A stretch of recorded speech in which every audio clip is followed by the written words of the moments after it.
சாமி வந்து போன மாதிரி இருக்கு. சாமி வந்து எப்படி ஒரு திருவிழா மாதிரி ஆயிடுச்சு. கொஞ்ச நேரத்தில் காலையிலேருந்து திருவிழா மாதிரி தான் சொல்லலாம். சாமியை பார்த்த சந்தோஷம் மாதிரி எல்லாரும் அவ்வளோ சந்தோஷமா போறாங்க. எங்க வீட்டுல இருந்தே யாரும் சிஎம் ஆன மாதிரி ஒரு சந்தோஷம். ஜெயலலிதா அம்மா எப்படி ஆட்சியில் வந்தாங்க அதே மாதிரி இவரும் இருக்காருன்ற ஒரு நம்பிக்கை. நல்லது மட்டும் யாரும் பார்க்க மாட்டாங்க. ஒரு விஷயம் கெட்டது இருந்துச்சுன்னா அதை முன்னாடி போட்டு காமிக்கிறோம். நல்லது இருந்தால் அதை போட்டு காமிக்க மாட்டோம். நல்லது செய்வாரு நாங்கள் நம்பிக்கை வச்சிருக்கோம். கண்டிப்பாக செய்வோம். இந்த ஜனத்துக்கு இந்த ஐயோ ஒன்றுமே பேசுறதுக்கு வார்த்தை இல்லைண்ணா. அந்த மாதிரி நான் கூட்டம் ரோட் ஷோ மாதிரி மேலேருந்து கை காட்டினாருன்னா இங்கே இருக்கிற மக்கள் மொத்தம் பேருமே அழகாக நிம்மதியாக பார்ப்பாங்க. அது ஒரு சின்ன ரிக்வெஸ்ட்டு. ஆனால் அண்ணன் ஃபஸ்ட் டைம் வந்திருக்காரு இங்கே. அந்த குற்றச்சாட்டுலாம் இருந்தது, வருவாரா மாட்டாரான்னு சொல்லி குற்றச்சாட்டு நிறையா இருந்தது.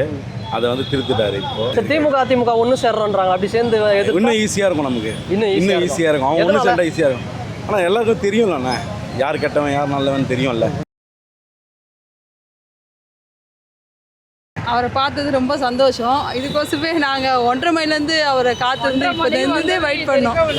இப்போதான் ஃபர்ஸ்ட் டைம் பார்க்குறோம். Okay okay okay. சரி, இந்த பெரம்பூர் தொகுதிக்கு அவர் என்னெல்லாம் பண்ணணும்னு நீங்கள் எதிர்பார்க்குறீங்க? பெரம்பூர் தொகுதி என்ன பண்ணணும்னா அவர் எந்த ஒரு பிரச்சனை இல்லாத எல்லாருக்குமே எல்லா வசதியும் தரணும் எதிர்பார்க்குறோம். ஏன்னா கல்வி மெயின் முக்கியமாக அது வந்து பசங்களுக்கு எல்லா வசதியும் கொடுக்கணும் அவரு. அதுக்கப்புறம் வந்து ஒரு எதுலையுமே லஞ்சம் வாங்காத செஞ்சாவே அதே போதும். எங்களோட காசை கொடுத்து நாங்கள் எல்லாமே செய்வோம். ஆனால் லஞ்சம் ஒழிக்கணும், அவ்வளோதான். இந்த கஞ்சா இது அதெல்லாம் வந்து நிறைய இருக்குன்னு சொல்றாங்க. ஏன்னா இந்த சர்மா நகர் ஏரியா வந்து எப்பயுமே வந்து இந்த போதை இதெல்லாம் இருக்குன்னு சொல்றாங்க. அதெல்லாம் இல்லாம ஒழிச்சு நல்லபடியா பாத்துக்கணும். ஒரு சிஎம் ஆகி 2 மாசம் ஆயிடுச்சு. இந்த 2 மாசம் எப்படி இருக்குது ஆச்சு? 2 மாசம் அவ்வளோதான். ஆமா, எங்க வீட்டுல இருந்தே யாரும் சிஎம் ஆன மாதிரி ஒரு சந்தோஷம். ஜெயலலிதா அம்மா எப்படி ஆட்சியில் வந்தாங்க அதே மாதிரி இவரும் இருக்காருன்ற ஒரு நம்பிக்கை. அவ்வளோதான், வேற ஒன்றும் இல்லை. கரூர் போகல அப்படின்னு சொன்னாங்க, அங்கேயும் போயிட்டாரு. அப்புறம் இங்கே பெரம்பூருக்கும் வந்துட்டாரு.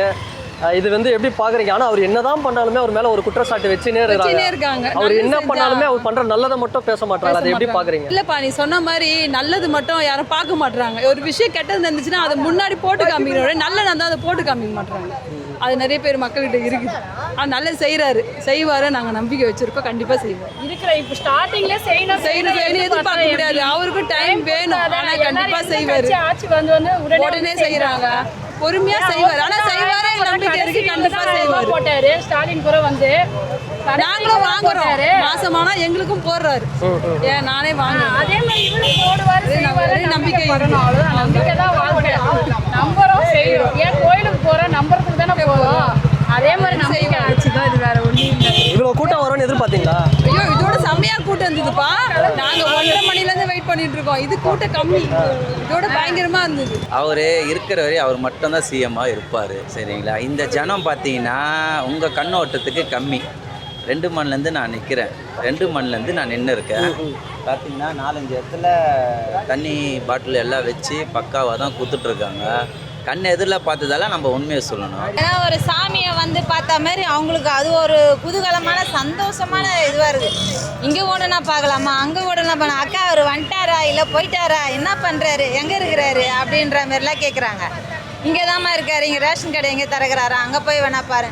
அதுக்கு ஜனங்க ஓடுறாங்க. சின்ன குழந்தைங்க கூட ஓட காலையில் ஒரு 10 மணி இருக்கும். அது டைம் என்னன்னே தெரியல. அங்கேருந்து ஓடாந்து இங்கே வந்து நின்றுச்சேன் சின்ன பிள்ளை. விஜய் சாரை பார்க்கணும் அப்படின்னு.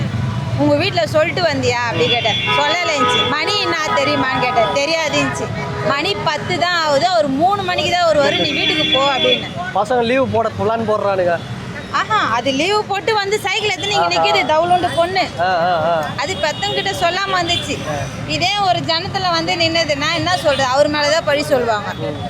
எதனா ஒன்று நசுக்கிட்டாலோ எதனா ஒன்று பண்ணிட்டாலோ அவர் மேலதான் பழி சொல்லுவாங்க. வீட்டில் இருக்கிறவங்க குழந்தைங்க என்ன பண்ணுது முதல்ல அதை கவனிக்கணும். நீங்க எந்த தொகுதிக்கா? நாங்கள் இங்கே தான் பெரம்பூர் தான். இப்போ இன்னைக்கு இந்த ஏரியாவை நீங்கள் பார்க்குறதுக்கும் நார்மல் நாளில் பார்க்குறதுக்கும் என்ன டிஃப்ரென்ஸ் இருக்குது? இன்னைக்கு வந்து சாமி வந்து போன மாதிரி இருக்கு. சாமி வந்து எப்படி ஒரு திருவிழா மாதிரி ஆயிடுச்சு. கொஞ்ச நேரத்தில் காலையிலேருந்து திருவிழா மாதிரி தான் சொல்லலாம். சாமியை பார்த்த சந்தோஷம் மாதிரி எல்லாரும் அவ்வளோ சந்தோஷமா போகிறாங்க.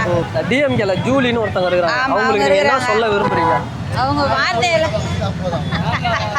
அவங்க அனாவசியமாக தான் பேசுகிறாங்க. கேட்டவுடனே அதுக்கு ஒரு பதில் பேசுறாங்க. அவங்க பேச்ச கொஞ்சம் குறைச்சா நல்லா இருக்கும். வருஷத்துல ஒரு வாட்டி கம்பல்சரி இந்த பெரம்பூருக்கு நான் வருவேன். ஆமா, வந்தா எப்படி வந்தா நல்லா தான் இருக்கும். வந்தாலும் அவர் என்னன்னா இல்லையா கரெக்டாக பாப்பாரு செய்வாருன்ற நம்பிக்கையில் இருக்கு. இந்த தொகுதிக்கு அவருக்கு நீங்கள் என்ன கோரிக்கை வைப்பீங்க? இதெல்லாம் பண்ணி கொடுத்தா நல்லா இருக்கும்னா என்ன சொல்லுவீங்க? ஏன்னா முதலமைச்சரோட தொகுதி இது. ஆமாம், இதுக்கப்புறம் நான் வேணும்னா நான் கேட்குறேன். ஏன்னா இங்கே எல்லாமே கரெக்டாக தான் இருக்குது. நல்லா தான் இருக்குது. இன்னும் ஒன்று கொஞ்சம் எப்படி இந்த போதையை மட்டும் கொஞ்சம் ஒழிச்சா நல்லாயிருக்கும். ஏன்னா இங்கே நிறைய பேர் கஞ்சா இது பண்ணுறாங்க, குடிக்கிறாங்க. ஒரு எப்படி சொல்கிறது, நைட் நேரத்துலலாம் ரொம்ப பேர் இங்கெல்லாம் உட்காடுறாங்க. அதெல்லாம் கொஞ்சம் கண்டிச்சாங்கன்னா நல்லா இருக்கும். சரக்கு ஊற்றி அடிக்கிறாங்க. ஆமாம், இங்கே தான் செய்கிறாங்க. பஸ் ஸ்டாப்லேருந்து சந்தைலாம் வேறு சாப்பிட்றாங்க. கொஞ்சம் டைம் ஆயிடுச்சுனாவே சட்டம் ஒழுங்கு மட்டும் சரி பண்ணா போதுன்றீங்க. ஆமாம், பாலியல் குற்றம் செய்கிறவங்க ரொம்ப தண்டனை கொடுத்தா ரொம்ப நல்லா இருக்கும்ன்ற. அவனுக்கு சோறே போட சாவடிங்கன்ற. ஏன்னா சாப்பிட்டு திமிரு எத்தனை 3 மாசத்துல வெளியே வந்து திருப்பி அதே வேலை தான் பண்றாங்க. முதல்ல அதுக்கு தண்டனை கொடுங்க. அதிகமா இதை கொடுத்தாருனாவே எல்லாருமே கண்டிப்பா நம்புவாங்க, அடுத்த வாட்டியே ஓட்டு போடுவாங்க. இந்த 60 நாள் எப்படிங்க இருக்கு அவர் சிஎம் ஆனது? நல்லாதான் ஆட்சி இருக்கு, நல்லா இருக்கு. நல்லாதான் இருக்கு ஆட்சி. இன்னும் கொஞ்ச நாள் போனாதான் எல்லாத்தையுமே அவர் கட்டி இது பண்ண முடியும். இவ்வளோ சீக்கிரத்திலே பண்ணுன்னா அதெல்லாம் முடியாத காரியம். அதெல்லாம் சொல்லுவாங்க, குழந்தைகிட்ட கொடுத்துட்டாங்க என்னென்னவோ சொல்கிறாங்க, தற்கொலை அது இதெல்லாம் சொல்லின்னு தான் இருக்கிறாங்க. சரி, அவங்க வாய்க்கு வந்தது அவர் பேச, அவர் கொள்கை என்ன செய்யணும்னு வந்தாரோ அதை கரெக்டாக செஞ்சுட்டாருனாலே போதும் எங்களுக்கு. தனுஷ் வந்து அரசியல் கட்சி ஆரம்பிக்க போறாருன்னு சொல்றாங்க. ஒருவேளை தனுஷ் வந்தாருன்னா விஜய் சாரை அந்த ஓட்டு பாதிக்குமா? சான்ஸே இல்லைண்ணா. யார் வேணால் கட்சி அமைப்பலாம், சரிங்களா. ஆனால் விஜய்க்கு சாருக்கு வர கூட்டம் பொறுத்த வரையும் எந்த நடிகருக்கும் சான்ஸே இல்லை. ஏன்னா கண் எதிரில் நான் பார்த்துருக்கேன், சரிங்களா. போனாட்டி பெரம்பூர் தொகுதியில் அந்த ஓட்டு கேட்க வந்தார் பார்த்தீங்களா, அப்பயே அந்த பிரிட்ஜி மேலே அந்த பிரிட்ஜி கீழே இருந்த கூட்டத்தை கண் எதிரில் நான் பார்த்துருக்கேன். இந்த ஜனத்துக்கு இந்த ஐயோ ஒன்றுமே பேசுறதுக்கு வார்த்தை இல்லைண்ணா, அந்த மாதிரி நான் கூட்டம். ஆனால் இப்போ பார்த்தீங்களாண்ணா, நாங்கள் ஜஸ்ட்டு ஃபார் ஒரே ஒரு மிஸ்டேக் என்ன பண்ணியிருக்கோம் பார்த்தீங்கன்னா, 107 கொடுக்கறதுக்கு பதில் 117 ப்ளஸ்ஸு ஒரு 1 118 குத்துந்தோன்னா நாங்கள் தனியாக நின்றுருப்போம். அது ஜஸ்ட்டு பாரு, நாங்கள் ஒரு மிஸ்டேக் பண்ணிட்டோம். ஆனால் அந்த மிஸ்டேக்கு 2031 கம்பல்சரி நடக்காது. ஆனால் இதில் பார்த்தீங்கன்னா 35வது மாவட்டம் எங்கள் தளபதி சிவா இருக்கார் பார்த்தீங்களா, அவங்க கூட தான் நாங்கள் எப்போவுமே இருப்போம்.